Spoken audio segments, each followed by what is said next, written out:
नमस्कार फ्रेंड्स, आपण मानक स्वागत हमर यूट्यूब चैनल के।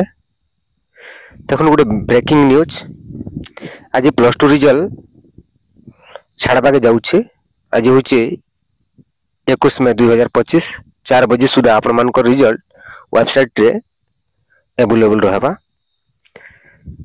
देखो 3टा स्ट्रीम्स रो रिजल्ट आज छड़ा है।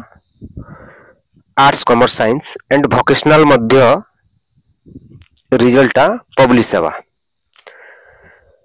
टोटल स्टूडेंट देइछन 3.91 लाख स्टूडेंट्स एपियर करिछन,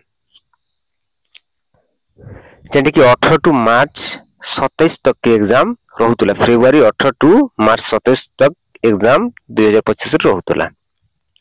आपण माने रिजल्ट ता चेक करि पारबे, जेने कि मुई डिस्क्रिप्शन रे दे देमी। आपण माने जाई करी लिंक रे टच करबे एंड रिजल्ट देखि पारबे।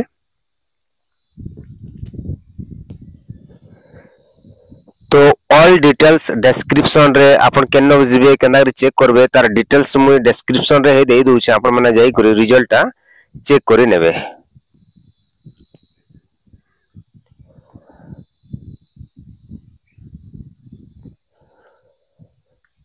वीडियो टी आपण मान को जदी इंफॉर्मेटिव लागला देन आपण माने लाइक, कमेंट, शेयर करबे और सब्सक्राइब करवा लागि नै भूलबे।